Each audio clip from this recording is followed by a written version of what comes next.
vendo aí, antes de passar os titulares, um momento especial, porque o Jadiel, ele tá pedindo a Bárbara em casamento. Ao o vivo, Jadiel bicho! do Mundo Basquete, dá uma olhada. Ao vivo, bicho!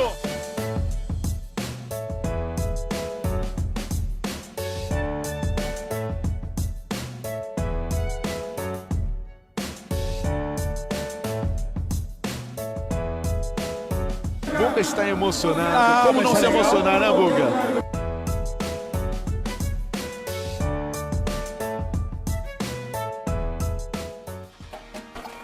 Você chorou mais do que ele nesse dia, eu soube. Eu tô emocionado, eu fiquei emocionado. Vai chorar de novo? Não, hoje não. É, porque tem louco pra tudo, né? É brincadeira. Beijo pra Bárbara que tá aqui Vem presente cá, Bárbara, também, vem ó. cá. Ela tá Vem, gravando Bárbara, tudo dentro aqui? Vem, pra dar um oi e sai. Ao vivo. Ao Vai vivo, passar quem vergonha. sabe faz ao vivo. Pô, você acha que o Jadiel tá aqui por quê? Ó, dessa vez eu não sabia. É? Dá um beijo nele. Dessa vez eu não sabia. O VT ao vivo. Aê! É brincadeira, contei louco pra tudo. Mas você sabe por que eu fiquei...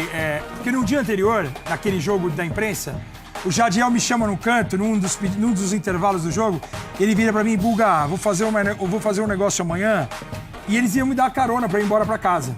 Eles falam assim, meu, eu tô com... Será que ela vai aceitar? Eu falei, ô, meu, você tá maluco. Se ela não aceitar, eu aceito. Eu falei assim, meu, não tem como. É o sonho da Bárbara, como eles se conheceram. Porque ela tem uma irmã gêmea, ele conheceu a irmã primeiro. Quer dizer, e acabou, né? Atirou, mirou numa e acertou na outra.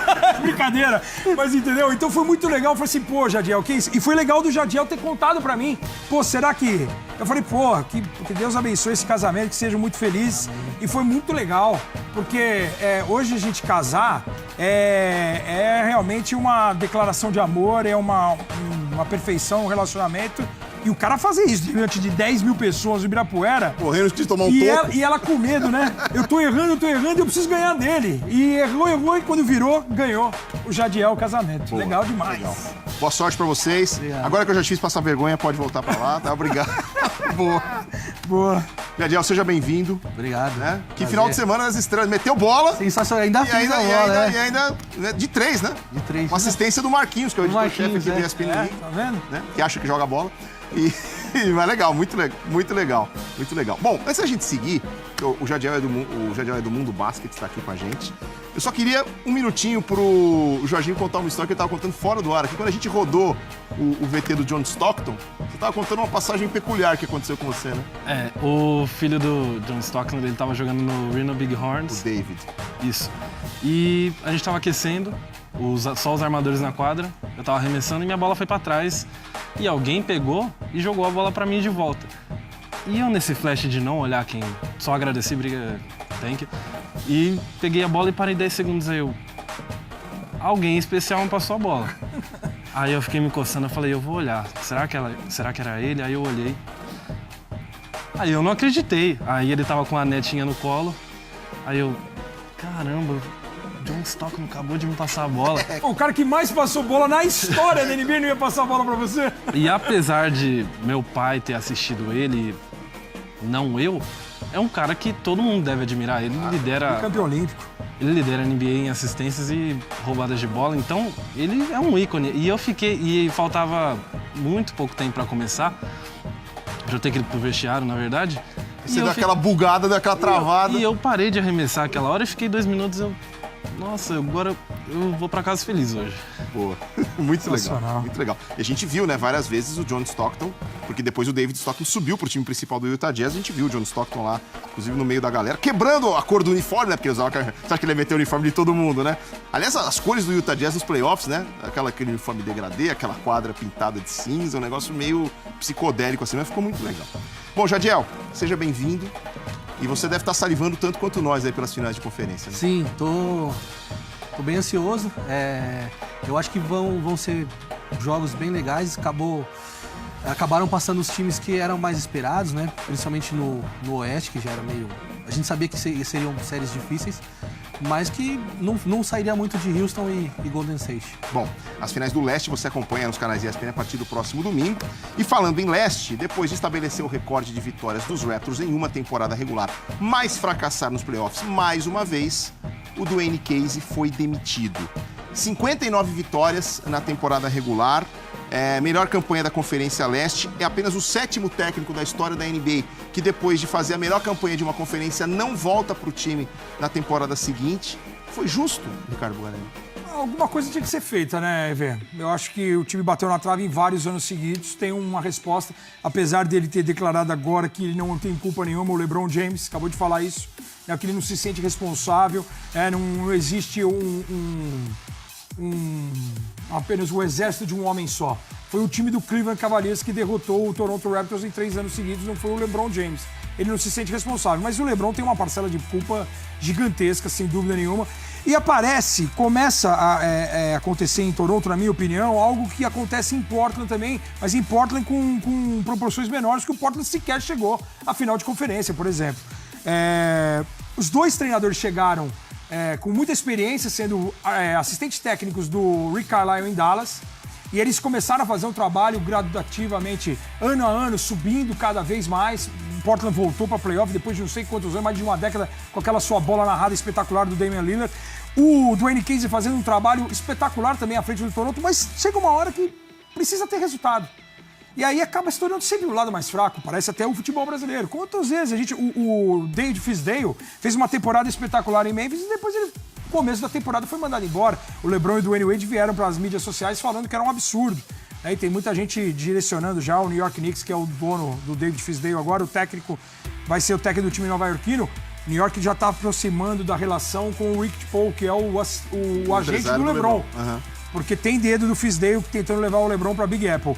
Então, quer dizer, eu acho que tinha que ter sido feito alguma coisa. Existe a possibilidade ainda de uma das grandes estrelas saírem junto com o Dwayne Casey. Kyle Lowry hoje declarou, achou absurda a decisão, mas sou profissional e tenho que respeitar. E ele, obviamente, teria que falar isso mesmo. Ele não vai desrespeitar, bater boca, senão vai sobrar para ele também. Mas eu acho, até o Rafa, que está lá do Toronto Raptors Brasil, no perfil no Twitter, mora em Toronto, ele me mandou mensagem hoje, ele falou, Buga, tô achando que DeRozan, Valanciunas e Lowry, 2 dos 3, podem cair fora nessa barca. Então alguma coisa tinha que ser feita e começou pelo treinador. Agora, Jadiel, essa história da demissão do Dwayne Casey é uma amostra de que o leste é fraco, a Conferência Leste é fraca, ou é o domínio do LeBron James que faz a gente ter a impressão de que as coisas não funcionam? Porque assim, é o 6º, 7º time diferente em 6, 7 anos que tenta parar o LeBron antes da final da conferência e não consegue. Né? Ele já passou por cima de Chicago, já passou por cima de Indiana, já passou por cima de todo mundo, basicamente, da Conferência Leste. Estando no Cleveland ou estando no Miami. Os grandes times do leste dos últimos anos não conseguiram parar o LeBron. É um pouco de cada, eu acho. É um pouco do domínio do LeBron, que sem dúvida é o melhor jogador do mundo hoje e já há alguns anos. E também tem essa diferença de que no leste os times não são tão fortes, embora nos últimos anos mudou um pouco aquela coisa, né, Bulga, do começo dos anos 2000, que a final do leste era meramente ilustrativa. Hoje é diferente. Hoje o leste, quem passa no leste, dá para sonhar com o título, já não tem mais a mesma distância de antigamente. Mas tem muito essa questão do LeBron, que é um cara extraordinário, dominante, e quando ele cisma de montar os times dele, né, as panelas dele, que foi o que aconteceu nos últimos anos, ele acaba chegando. A final do leste contra o Boston Celtics, que começa domingo com transmissão aqui dos canais ESPN, vai ser meramente ilustrativa? Fala com o coração agora, que ele é Boston. Eu sou torcedor do Boston. Olha agora. Mas deixa o coração, não deixa o coração de lado, não. Fala com o coração também, tudo. Eu botei Cleveland em 7, não me xinga. Aliás, que o torcedor do Cleveland me xingou porque eu botei Toronto em 5, né? Cada vez que eu entro nessa sequência, o Boston ganhou já. Cada vez que eu entro no Twitter, eu preciso arrumar uma nova mãe, porque aquela lá já foi esculhambada. Então, mas enfim, o que você tá esperando dessa série? Afinal, você diz afinal, pra quem vai passar, vai só cumprir tabela na Boston final? Boston e Cleveland. Não, se a final do leste é meramente ilustrativa e Cleveland já tá na decisão. Eu acho que se tem um time no leste, a gente achava isso do Toronto também, mas se tem um time hoje, sobrou o Boston e eu realmente acho que o Boston tem condições. Mesmo sem o Kyrie? Boston tem condições mesmo sem o Kyrie? Defensivamente, tem o Jaylen Brown ali, que acho que pode fazer um estrago, atrapalhar um pouco o LeBron. E tem o melhor técnico da NBA hoje, o Boston, na minha opinião. Eles eu acho que eles já estão estudando esse confronto faz tempo, não surgiu agora pra eles. Seria muito mais legal com o Kyrie, né? Seria. Mas Kyrie Gordon Hayward também. O Jorginho, do mesmo jeito que Houston mirava Golden State antes da temporada começar, acho que Boston também mirava Cleveland, porque exemplo do que aconteceu com Rockets e Warriors também foi a partida de abertura da temporada, embora hoje sejam times, nos dois lados, né, sejam times bem diferentes em relação à segunda quinzena de outubro, mas acho que Boston tinha aquele logo do Cleveland pra ficar jogando dardo todo dia antes de dormir, né? Então, eu não acompanhei muito Boston e Cleveland, mas eu sinceramente, eu torço um pouco pro Boston porque eu joguei contra jogadores que estão lá, novatos. Contra quem, por exemplo? Jaylen Brown. Jaylen Brown desde os meus 18 anos, Copa América, depois Nike Hope Summit, Nike Global Challenge. E eu fico feliz por ver caras que estavam do outro lado da quadra. O cara hoje é uma estrela do Boston e eles mesmo sem Gordon Hayward e Kyrie Irving, eles estão indo muito longe nos playoffs. Então eu acho que vai ser eles vão bater de frente e vai ser muito legal, apesar de ter LeBron James do outro lado, que é um cara que a gente sempre espera que ele acabe com qualquer série, não importa se esteja 3-0 pro outro time. Jaylen Brown, Jason Tatum, moleques que vem produzindo muito ao longo da temporada inteira. O Jason Tatum jogado na fogueira a partir da contusão do Gordon Hayward. Agora um cara que nessa reta final tem se destacado e mudou o patamar dele da NBA foi o Terry Rozier, né? Terry, sim. Nossa senhora. Só aumentou em 7 pontos a sua pontuação da temporada regular para playoff. O Jardim tocou em vários assuntos legais, assim. Tem um pouco de cada em relação ao LeBron. O LeBron varreu o time do Atlanta, que tinha 60 vitórias na temporada. Era o menor time do leste. Era o San Antonio do Leste. E o LeBron foi lá e passou por cima. O LeBron passou por cima do Toronto, que era o líder do Leste mais uma vez. Então, tem um pouco de ser o LeBron fazer a panela, mas tem um pouco também do mérito do LeBron jogador e o time jogar como o time, como tem feito nessa última série. Porque o time evoluiu. Porque se a gente olha para a primeira fase do Cleveland Cavaliers, o Cleveland talvez merecesse ter sido eliminado pelo Indiana Pacers pela maneira como os coadjuvantes do LeBron James não jogaram. Porque o LeBron nunca foi o problema. O LeBron sempre fez aquilo que ele faz costumeiramente, talvez no nível até melhor. Mas o resto do Cleveland jogou tão mal na primeira fase contra o Indiana Pacers que ninguém estaria surpreso aqui se o Indiana tivesse vencido. E aí, no espaço de uma semana, o Cleveland saiu de quase eliminado e de quase merecedor da eliminação para dominar o melhor time da Conferência Leste de um jeito sem contestação. Né, Jadiel? Sim, os jogadores que vieram, eles pareciam até assustados, né? Poxa, agora chegou o momento, tem que jogar, os que vieram na troca de meio de ano. E o LeBron, nesse momento, ele assume pra ele, puxa, ele falou, então tudo bem, vocês não estão aguentando, deixa comigo, eu vou jogar. Colocou o time nas costas e levou pra fase seguinte. E aí já, essa transformação que você disse, né, de uma fase pra outra, um time completamente diferente, muito mais equilibrado, já cada um ali assumindo seus papéis. E o LeBron mais tranquilo ali para desempenhar o papel de estrela, não daquele cara que precisava carregar todo mundo, como ele fazia antes, naqueles times no começo de carreira dele, que ele tinha que carregar o time todo. E o legal é que desses caras que vieram naquela troca de fevereiro, nenhum ainda brilhou nos playoffs. Os caras que estão ajudando o LeBron são os velhos. É o J.R. Smith, é o Kevin Love, que voltou a jogar no post. Tristan Thompson. Jogou a ser o cara de Minnesota, um cara 20-10. O Tristan Thompson fez 2 grandes jogos, o último contra o Indiana e um dos jogos em Toronto. O Jeff Green, que é um cara já veterano de liga. Cara que tem toda uma história, né, ligada ao Boston Celtics. Vai ser muito legal esse reencontro, porque ele foi draftado pelo Boston Celtics, depois que passou por aquela cirurgia cardíaca, quase parou de jogar e o Boston manteve o contrato dele, foi muito legal. E é um cara que foi fundamental nessa série contra Toronto. Quer dizer, o Clarkson ainda não encontrou a sua regularidade. George Hill também não. Mas são 2 caras que podem aparecer nessa série e ajudar o LeBron e o Cleveland a chegar a mais uma final. E o Larry Nance Jr. nem está sendo utilizado. Dizem que ele está saindo mancando dos jogos, que ele não está 100% fisicamente. E o Rodney Hood, que se negou hoje, colocaram panos quentes, né, em cima da relação, que o Rodney Hood teria falado, né, se negou a jogar a última partida, mas teria conversado com o Ty Lue, porque ele viu que o Calderon queria jogar. Falou, deixa o Calderon, ele quer jogar esses últimos 7 minutos. E aí a situação foi contornada, entre aspas, para saber como que vai ser o vestiário do Cleveland para essa série. Quer dizer, o legal é que os velhinhos, né, os veteranos, os amigos do LeBron que estão ajudando o time a chegar para esse duelo contra o Boston. Cleveland Cavaliers e Boston Celtics, você acompanha com exclusividade as finais da Conferência Leste aqui nos canais ESPN a partir do próximo domingo.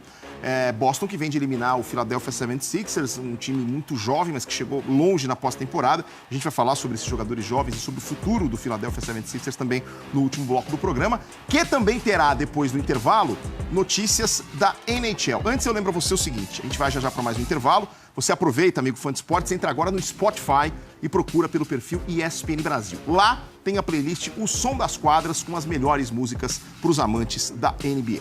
Logo depois do ESPN League tem playoffs da NHL ao vivo para você aqui nos canais ESPN. Início da batalha final da Conferência Leste entre o Washington Capitals e o Tampa Bay Lightning. A gente já tem imagens ao vivo. Não, já a gente vai ter imagens desse jogo. Já nós vamos conversar também com o Renando Couto e com o Thiago Simões, que estarão nessa transmissão coladinho aqui no ESPN League. Os Capitals na primeira final de conferência em 20 anos e o Tampa Bay Lightning na terceira final de conferência nas últimas 4 temporadas. O jogo 1 já e você vai curtir ao vivo aqui nos canais ESPN. Rápido intervalo, a gente já volta.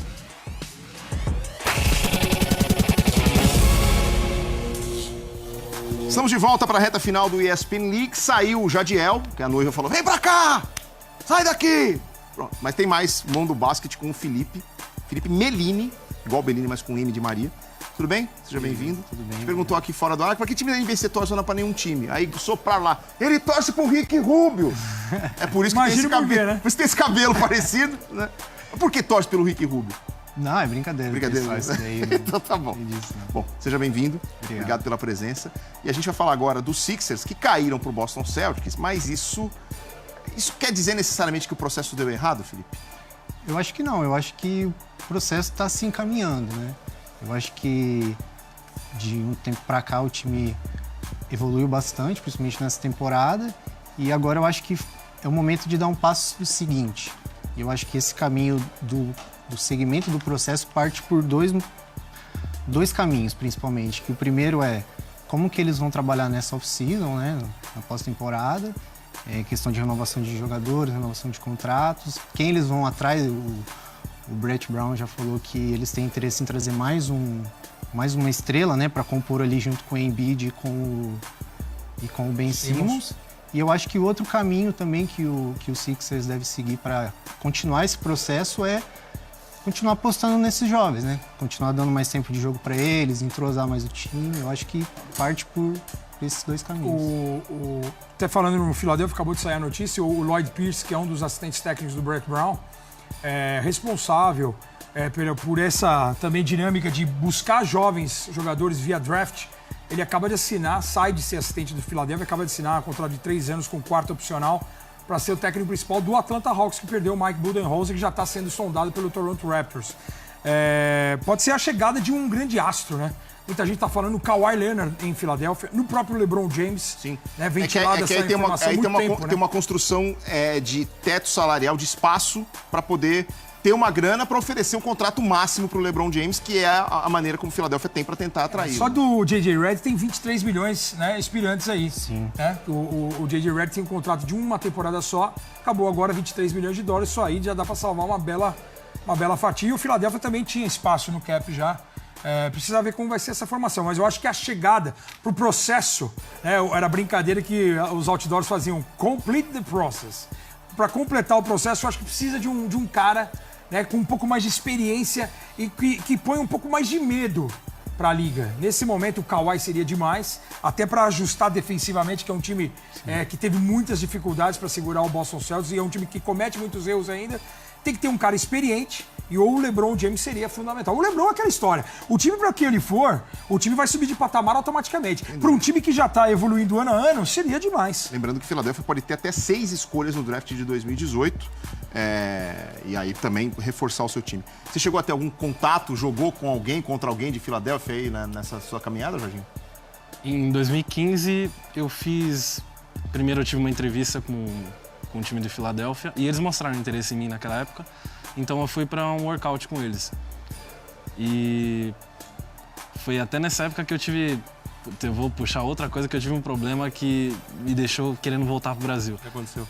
Saindo de Acho que sim. Saindo de Filadélfia e indo para Nova York, que eu fazia workout um dia em uma cidade e outro dia já ia para outra.